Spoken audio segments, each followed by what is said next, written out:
জীবনের জন্য সংগ্রাম।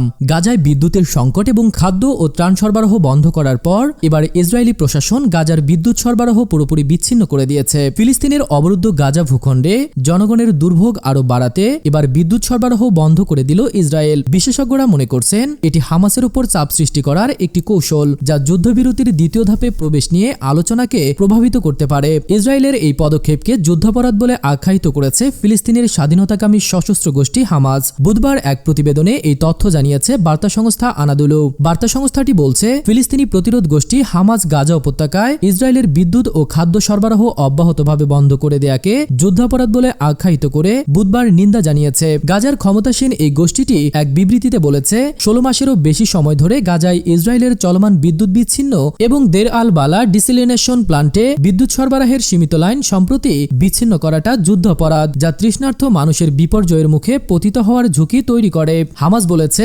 বেসামরিক নাগরিকদের বিরুদ্ধে যুদ্ধের হাতিয়ার হিসেবে ইসরায়েলের পানি ও খাদ্যকে ব্যবহার করছে এবং এটি আসলে গাজার মানবিক বিপর্যয়কে আরও খারাপ করার একটি পদ্ধতিগত প্রচেষ্টার অংশ।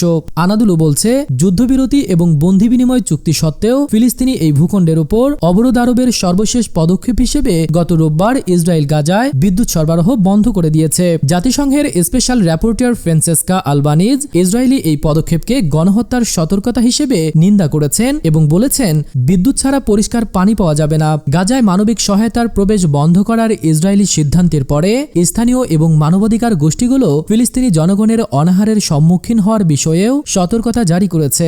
মঙ্গলবার গাজা বিদ্যুৎ বিতরণ কোম্পানির মুখপাত্র মোহাম্মদ থাবেত বলেন, গত নভেম্বর থেকে ইসরায়েল গাজা ভূখণ্ডে মাত্র 5 মেগাওয়াট বিদ্যুৎ সরবরাহ করেছে, আর সম্প্রতি গাজার বিদ্যুৎ সংযোগ পুরোপুরি বিচ্ছিন্ন করার সিদ্ধান্ত নেয় ইসরায়েল। হামাস বলেছে, ইসরায়েলের গাজা ক্রসিং বন্ধ করে দেয়া এবং খাদ্য ও চিকিৎসা সরবরাহ বন্ধ করে দেয়া গাজা যুদ্ধবিরতি চুক্তির গুরুতর লঙ্ঘন এবং আন্তর্জাতিক ও মানবিক আইনের সুস্পষ্ট লঙ্ঘন।